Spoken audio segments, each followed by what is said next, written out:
ತುಮಕೂರಿನಲ್ಲಿ ಬೀದಿ ಬದಿ ವ್ಯಾಪಾರಿಗಳ ಆಕ್ರೋಶದ ಕಿಚ್ಚು.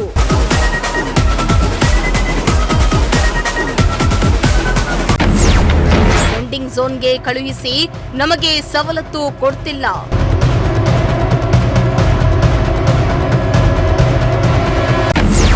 ತುಮಕೂರು ಪಾಲಿಕೆಯ ನಡೆಗೆ ವ್ಯಾಪಾರಿಗಳ ರೋಷಾವೇಶ.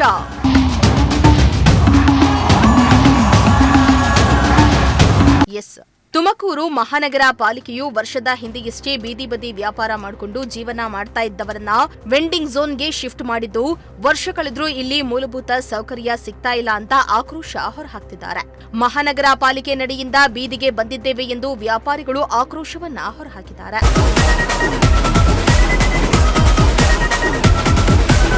ಇನ್ನು ತುಮಕೂರು ನಗರದ ಪಿಎನ್ಟಿ ಕ್ವಾರ್ಟರ್ಸ್ ಪ್ರದೇಶದಲ್ಲಿ ವ್ಯಾಪಾರ ಮಾಡ್ತಾ ಇದ್ದವರನ್ನ ಜಯನಗರದಲ್ಲಿ ನಿರ್ಮಾಣ ಮಾಡಿರುವ ವೆಂಡಿಂಗ್ ಝೋನ್ಗೆ ಶಿಫ್ಟ್ ಮಾಡಲಾಗಿತ್ತು. ಆದರೆ ವೆಂಡಿಂಗ್ ಝೋನ್ಗೆ ಶಿಫ್ಟ್ ಮಾಡಿ ವರ್ಷವೇ ಕಳೆದಿದ್ರೂ ಕೂಡ ವ್ಯಾಪಾರಿಗಳಿಗೆ ಈವರೆಗೂ ಮೂಲಭೂತ ಸೌಕರ್ಯವನ್ನ ಒದಗಿಸ್ತಾ ಇಲ್ವಂತೆ. ಕುಡಿಯುವ ನೀರು, ಶೌಚಾಲಯ ಇಲ್ಲ. ಅಷ್ಟೇ ಅಲ್ಲ, ವೆಂಡಿಂಗ್ ಝೋನ್ ಚಾವಣಿ ಸರಿಯಾಗಿ ಇಲ್ಲದ ಕಾರಣ ಬಿಸಿಲು ಮಳೆಗೆ ನಲುಗಿ ಹೋಗಿದ್ದು, ಮಳೆ ಬಂದ್ರೆ ನೀರು ನುಗ್ಗೋದ್ರಿಂದ ಟಾರ್ಪಲ್ ಕಟ್ಕೊಂಡು ವ್ಯಾಪಾರವನ್ನ ಮಾಡ್ತಿದ್ದಾರಂತೆ. ಇಲ್ಲಿ ಸರಿಯಾದ ಮೂಲಭೂತ ಸೌಕರ್ಯ ಇಲ್ಲದೆ ವ್ಯಾಪಾರಿಗಳು ಸಂಕಷ್ಟವನ್ನ ಅನುಭವಿಸುತ್ತಿದ್ದಾರೆ. ಕೂಡಲೇ ನಮಗೆ ಮೂಲಭೂತ ಸೌಕರ್ಯ ಒದಗಿಸಿ ಎಂದು ವ್ಯಾಪಾರಿಗಳು ಆಗ್ರಹಿಸಿದ್ದಾರೆ. ಭದ್ರೇಗೌಡರು ಅಂತ ತುಮಕೂರು ಜಿಲ್ಲಾ ಬೀದಿ ಬದಿ ವ್ಯಾಪಾರಿಗಳ ಕ್ಷೇಮಾಭಿವೃದ್ಧಿ ಸಂಘದ ಅಧ್ಯಕ್ಷರು. ಸ್ವಾಮಿ, ನಾವು ಬೀದಿ ವ್ಯಾಪಾರಿ ಸಂಘನ 2018ರಿಂದನೂ ಸಹ ನಾವು ವ್ಯಾಪಾರಸ್ಥರ ಬಗ್ಗೆ ಹೋರಾಟ ಮಾಡ್ಕೊಂಡು ಬರ್ತಾ ಇದ್ದೀವಿ. ನಮ್ಮ ಸಂಘನೂ ಸಹ ರಿಜಿಸ್ಟ್ರೇಷನ್ ಆಗಿ 10 ತಾಲೂಕಿನಲ್ಲೂ ನಮ್ಮ ಶಾಖೆ ಇದೆ. ತುಮಕೂರು ನಗರದಲ್ಲೂ ಸಹ ನಮ್ಮ ಬೀದಿ ಬದಿ ವ್ಯಾಪಾರಿಗಳದ್ದು ಒಂದು ನೋಂದಣಿ ಮಾಡಿಕೊಂಡು ಇವರ ಕಷ್ಟ ಕಾರ್ಪಣ್ಯಗಳಿಗೆ ನಮ್ಮ ಸಂಘ ನಿರಂತರವಾಗಿ ಹೋರಾಟ ಮಾಡ್ಕೊಂಡು ಬರ್ತಾ ಇದೆ. ಇವರು ಮುಂಚೆ PNT ಕ್ವಾರ್ಟರ್ಸ್ನಲ್ಲಿ ಎಲ್ಲರೂ ಇದ್ದರು, 15 ವರ್ಷದಿಂದ ಅಲ್ಲಿದ್ದರು. ಏಕಾಏಕಿ ಇವ್ರನ್ನ ತೆರವುಗೊಳಿಸೋದಕ್ಕೆ ನಮ್ಮ ಮಹಾನಗರ ಪಾಲಿಕೆ ಒಂದು ಆದೇಶ ಮಾಡ್ತದೆ, ನಿಮಗೆ ವೆಂಡಿಂಗ್ ಝೋನ್ ಕಟ್ಟಿಕೊಟ್ಟಿದ್ದೀವಿ, ನೀವು ಜಯನಗರಕ್ಕೆ ಹೋಗಬೇಕು ಅಂತ. ನಾವೇನು ಮಾಡ್ತೀವಿ, ಇವ್ರಿಗೆ ನಮಗೆ ಯಾವುದೇ ರೀತಿಯಾದಂಥ ಮೂಲಭೂತ ಸೌಕರ್ಯಗಳಿದಲ್ಲ, ಏಕಾಏಕಿ ಆಗೋಗೋದು ಅಂತ ಹೇಳಿ ನಾವು ಪ್ರಶ್ನೆ ಮಾಡಿದಾಗ, ನಾನೊಬ್ಬ ಪಟ್ಟಣ ವ್ಯಾಪಾರ ಸಮಿತಿ ನಾಮನಿರ್ದೇಶ ಸದಸ್ಯನಿದ್ದು ಕೂಡ ನಾನು ಅಲ್ಲಿ ಚರ್ಚೆ ಮಾಡ್ತೀನಿ. ಅವಾಗೇನು ಹೇಳ್ತಾರೆ, ಅಧಿಕಾರಿಗಳು ನಿಮಗೇನು ಸೌಕರ್ಯ ಬೇಕು ನಾವು ಮಾಡಿಕೊಡ್ತೀವಿ ಅಂತ ಹೇಳಿ ನಮಗೆ ಇಲ್ಲಿ ತಗೊಂಬಂದು ಸುಮಾರು 1 ವರ್ಷ 2 ತಿಂಗಳಾಗಿದೆ. ಯಾವುದೇ ರೀತಿಯಾದಂಥ ಮೂಲಭೂತ ಸೌಕರ್ಯಗಳನ್ನ ಕೊಟ್ಟಿಲ್ಲ. ಇವಾಗ ಮೊನ್ನೆ ಏನಾಯಿತು, ನಮಗೆ ಇಲ್ಲಿ ವ್ಯಾಪಾರಗಳಾಗಲ್ಲ ಅಂತೇಳಿ ಏಕಾಏಕಿ ನಾವು PNT ಕ್ವಾರ್ಟರ್ಸ್ಗೆ ಮತ್ತೆ ಒಂದು 20-25 ಜನ ಅಲ್ಲಿಗೆ ಸ್ಥಳಾಂತರ ಆದರು. ಸ್ಥಳಾಂತರ ಆದಾಗ ಏನಾಗೋಯಿತು, ಅವ್ರ ಗಮನಕ್ಕೆ ಬಂದು ನಿಮ್ಗೆ ಎಲ್ಲ ರೀತಿಯಾದಂಥ ಸೌಲಭ್ಯನ ಕೊಡ್ತೀವಿ ಅಂತೇಳಿ ಈಗ 1 ವಾರ 10 ದಿವಸದಿಂದ ನಮ್ಮ ಮಹಾನಗರ ಪಾಲಿಕೆ ಆಯುಕ್ತರಾದ ನಮ್ಮ ಶೋಭಾ ಮೇಡಮ್ನವರು ಸಹ ಆಗಮಿಸಿ ನಿಮಗೇನೇ ಕುಂದುಕೊರತೆ ಇದೆ ನಾನು ಮುಂದೆ ನಿಂತು ನೆರವೇರಿಸ್ಕೊಡ್ತೀನಿ ಅಂತೇಳಿ ಹೇಳಿದ್ದಾರೆ. ತುಂಬ ಒಳ್ಳೆಯವರಿದ್ದಾರೆ, ನಮ್ಮ ಕಷ್ಟ ಕಾರ್ಪಣ್ಯಕ್ಕೆ ಅವ್ರು ನೆರವಾಗ್ತಾರೆ ಅಂತ ಒಂದು ಭರವಸೆ ಇದೆ. ಹಾಗಾಗಿ ನಾವು ಈ ಒಂದು ಬೇಡಿಕೆಗಳಿದೆ.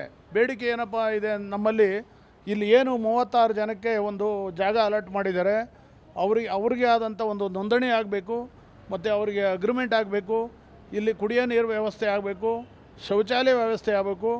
ಮಳೆ ಬಂದರೆ ಇಲ್ಲಿ ಆ ರೂಪೆಲ್ಲ ಸೋರ್ತದೆ, ಅದಕ್ಕೆ ವ್ಯವಸ್ಥಿತವಾಗಿ ಮಳೆ ನೀರು ಹೊರಗಡೆ ಬರ್ದಂಗೆ ಎಲ್ಲ ಮೂಲಭೂತ ಸೌಕರ್ಯಗಳನ್ನ ಕೊಟ್ಟು ನಮಗೆ ಯಾವುದೇ ರೀತಿಯಾದ ತೊಂದರೆ ಆಗದಂಥ ರೀತಿಯಲ್ಲಿ ಮಹಾನಗರ ಪಾಲಿಕೆ ನಮಗೆ ಕೈ ಜೋಡಿಸಿದರೆ ನಾವು ಅವರು ಯಾವುದೇ ರೀತಿಯಾದಂಥ ನಮಗೆ ರೆವಿನ್ಯೂ ಕಲೆಕ್ಟ್ ಮಾಡೋ ರೀತಿಯಲ್ಲಿ ಇದ್ರೂ ಕೂಡ ನಾವು ಸಂದಾಯ ಮಾಡಿಕೊಂಡು ನಮ್ಮ ಮಹಾನಗರ ಪಾಲಿಕೆ ಜೊತೆ ನಾವು ಕೈ ಜೋಡಿಸ್ತೀವಿ ಅಂತ ಹೇಳೋದಕ್ಕೆ ಇಷ್ಟಪಡ್ತೀನಿ.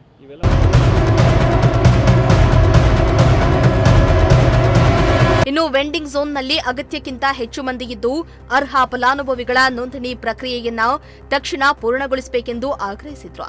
ವ್ಯಾಪಾರಿಗಳಿಗೆ ಸರಿಯಾದ ಗುರುತಿನ ಚೀಟಿ ಹಾಗೂ ಕಾನೂನುಬದ್ಧ ಅನುಮತಿ ನೀಡಬೇಕೆಂದು ಹಲವು ಬಾರಿ ಪಾಲಿಕೆಗೆ ಮನವಿಯನ್ನ ಸಲ್ಲಿಸಿದ್ರು. ಯಾವುದೇ ಕ್ರಮ ಕೈಗೊಳ್ಳದಿರುವುದರಿಂದ ವ್ಯಾಪಾರಿಗಳಲ್ಲಿ ಆಕ್ರೋಶ ಹೆಚ್ಚಾಗಿದೆ. ಕ್ವಾರ್ಟರ್ಸ್ ಅಲ್ಲಿ ವ್ಯಾಪಾರ ಮಾಡ್ತಾ ಇದ್ವು ಇಷ್ಟು ದಿವಸ. ನಾವು ಅವರು ಏಕ್ದಮ್ ಬಂದು ಎತ್ಕೊಂಡು ಹೋಗ್ರಿ ನೀವು ಅಂತ ಹೇಳಿದ್ರು. ನಾವು 2 ವರ್ಷ ಕೇಸ್ ನಡೆಸೋದು, ಕೇಸ್ ಹಾಕಿ ಆಮೇಲೆ ಅವಾಗ ಮುಂದಕ್ಕೆ ತಿರ್ಗಾ ಅಪೀಲ್ ಹೋಗಬೇಕು ಅಂತ ನಾವು ಅಂದ್ಕೊಂಡಿದ್ದಕ್ಕೆ ಇಲ್ಲಿ ಅವ್ರೇನಂದ್ರು ಅಪೀಲ್ ಹೋದ್ರೆ ನಾವು ಜಾಗ ಕೊಡಲ್ಲ, ನಿಮ್ಗೆ ವೆಂಡಿಂಗ್ ಝೋನ್ ಮಾಡ್ಕೊಡ್ತೀವಿ, ಹೋಗ್ರಿ ಎಲ್ಲ ನಿಮಗೆ ವ್ಯವಸ್ಥೆ ಮಾಡ್ಕೊಡ್ತೀವಿ, ಶೌಚಾಲಯ ಕುಡಿಯೋ ನೀರು ಎಲ್ಲ ಮಾಡ್ಕೊಡ್ತೀವಿ ಅಂತ ಹೇಳಿದ್ರು. ಇಲ್ಲಿ 1 ವರ್ಷಕ್ಕೆ ನಮ್ಮನ್ನು ಕರ್ಕೊಂಬಂದು ಹಾಕಿದ್ದಕ್ಕೆ 1 ವರ್ಷ ಆದ್ರೂ ಅವ್ರು ಬರಲಿಲ್ಲ. ನೆನ್ನೆ ಬಂದವ್ರೆ, ನೆನ್ನೆ ಈ ಮಹಾನಗರ ಪಾಲಿಕೆಯವರು ನಮ್ಮನ್ನು ಕರ್ಕೊಂಬಂದು ಇಲ್ಲಿ ಕುಂಡ್ರಸಕ್ಕೆ ನಾನು ಒಂದು ಹೆಂಗ್ಸಾಗಿ ಅಲ್ಲಿರೋರ್ನೆಲ್ಲ ಕರ್ಕೊಂಬಂದು ಇಲ್ಲಿ ಕುಂಡ್ರಿಸಿದ್ದೀನಿ. ಪಾಪ ನಮ್ಮ ಮಾತಿ ಬೆಲೆ ಕೊಟ್ಟು ಇಲ್ಲಿ ಬಂದು ನನಗೊಂದು ಸೆಲ್ಯೂಟ್ ಹೊಡಿಬೇಕಾಯ್ತು ನಗ್ಮಾ ಮೇಡಮ್ಮು. ಇವತ್ತು ನಗ್ಮಾ ಮೇಡಮ್ ಬಂದು ನಮ್ಮ ಅನ್ನ ಕಿತ್ಕೊಂಡು ನಮಗೆ ಪೊಲೀಸ್ ಸ್ಟೇಷನಿಗೆ ಕಂಪ್ಲೇಂಟ್ ಕೊಟ್ಟು ಒಳಗೆ ಹಾಕ್ಸಿ ನಿಮ್ಗೆ ಕೇಸ್ ಮಾಡಿಸ್ತೀನಿ ಅಂತ ಅಧಿಕಾರ ಕೈಯಲ್ಲಿ ಐತೆ ಅಂತ ನಗ್ಮಾ ಮೇಡಮ್ ನಮ್ಮನ್ನು ಬಾಯಿಗೆ ಬಂದಂಗೆ ಮಾತಾಡೋರೆ. ನಾವು SC ಜನಾಂಗ, SC ಈ ಕಡೆ ನೋಡಿ ಪಾನಿಪುರಿ ಅವನು SC, ಈ ಕಡೆ ನಾನು SC. ನಮ್ಮಿಬ್ಬರದ್ದು ಮಾತ್ರ ಐಟಮ್ ತಗೊಂಡು ಚರಂಡಿಗೆ ಎಸ್ತಿದ್ದಾರೆ ಅವರು. ಅವತ್ತು ನನಗೆ ಅನ್ನ ಕೊಟ್ಟರು. ಅವ್ರ ಮಾತು ನಾನು ಕೇಳಿ ಪಾಪ 48 ಜನದ ಅನ್ನ ಕಿತ್ಕೊಂಡು ತಗೊಂಬಂದಿಲ್ಲಿ ಕೂರಿಸಿದ್ದೀನಿ. ಅವತ್ತು ಅವರೆಲ್ಲ ಹೇಳಿದ್ರು ಆ ಅಮ್ಮ ಹೆಂಗೆ ಹೇಳುತ್ತೆ ಹಂಗೆ ಅಂತ ಜಡ್ಸು ಮುಂದೆ ಅವ್ರು ಹೇಳ್ಕೊಂಡ್ರು. ಪಾಪ ಅದು ನಗ್ಮಾ ಮೇಡಮ್ ಮಾತು ಕೇಳಿ ಅವರು ಆಯಮ್ಮ ಮಾಡ್ದಿಲ್ಲದ ಕೆಲಸ ನಾನು ಮಾಡಿದ್ದೀನಿ. ಮಹಾನಗರ ಪಾಲಿಕೆಯವರು ನಮ್ಮನ್ನು ಎತ್ಸೋಕ್ಕಾಗಲಿಲ್ಲ 3 ವರ್ಷದಿಂದ. ನಾನು ಎಲ್ಲರನ್ನೂ ಕರ್ಕೊಂಬಂದು ಕೂರಿಸಿದಕ್ಕೆ ನನಗೊಂದು ಸೆಲ್ಯೂಟ್ ಹೊಡೆಯೋದು ಬಿಟ್ಟ ಅಮ್ಮ. ಈ ಅಮ್ಮನಿಗೆ ಒಂದು ಸ್ಟೇಷನ್ ಕಂಪ್ಲೇಂಟ್ ಕೊಟ್ಟು ಒಂದು FIR ಕೇಸ್ ಮಾಡಿಸ್ರಿ, SC ಜನಾಂಗ ಇವರು ಅಂತ ನನಗೆ ದಬ್ಬಾಳಿಕೆ ಹೋಗಿ 50 ಜನ ರೌಡಿಸಮ್ ಕರ್ಕೊಂಬಂದು ನಮಗೆ ಹಿಂಸೆ ಕೊಟ್ಟವರು ಅವರು ನಗ್ಮಾ ಮೇಡಮ್. ನಮಗೆ ಆಚೆ ಅನ್ನ ಕೊಟ್ಟಿದ್ರು, ಈಗ ಆಚೆ ಕುಂತ್ಕೊಂಬೇಡ್ರಿ ಅಂತ ಹೇಳ್ತಾವ್ರೆ. ನಮಗೆ ಜಾಗ ಇಲ್ಲ. ನಾವು 48 ಜನ ಕೇಸ್ ಆಗಿದೆ, 32 ಅಂಗಡಿ ಒಳಗಡೆ ಆಗಿದೆ. ಪಾಪ 48 ಜನ ಎಲ್ಲಿ ಜೀವನ ಮಾಡಬೇಕು ಇವಾಗ? ನಮ್ಮ ನಂಬ್ಕೊಂಡು ಶೌಚಾಲಯ ಇಲ್ಲ, ಕುಡಿಯೋ ನೀರು ಮೊದಲೇ ಇಲ್ಲ. ಶುಗರ್ ಪೇಷಂಟ್ಗಳು, ಹಾರ್ಟ್ ಪೇಷಂಟ್ಗಳು ಇದ್ದಾರೆ. ಮೇಡಮ್ ನಗ್ಮಾ ಮೇಡಮ್ ಹೇಳಿರೋ ಥರ ಫಾಲೋ ಒಂದೂ ಮಾಡಿಲ್ಲ. 1 ವರ್ಷ ತಗೊಂಬಂದು ನಮ್ಮನ್ನು ಇಲ್ಲಿ ಹಾಕಿ ವಿಷ ಕುಡಿಯೋ ಪರಿಸ್ಥಿತಿ ತಂದಿಕ್ಕವ್ರೆ ಮಹಾನಗರ ಪಾಲಿಕೆಯವರು. ಇನ್ನು ಆದಷ್ಟು ಬೇಗ ವೆಂಡಿಂಗ್ ಝೋನ್ನಲ್ಲಿರುವ ವ್ಯಾಪಾರಿಗಳಿಗೆ ಮೂಲಭೂತ ಸೌಕರ್ಯವನ್ನ ಒದಗಿಸದಿದ್ರೆ ಉಗ್ರ ಹೋರಾಟ ನಡೆಸುವುದಾಗಿ ವ್ಯಾಪಾರಿಗಳು ಎಚ್ಚರಿಕೆಯನ್ನ ನೀಡಿದ್ದಾರೆ.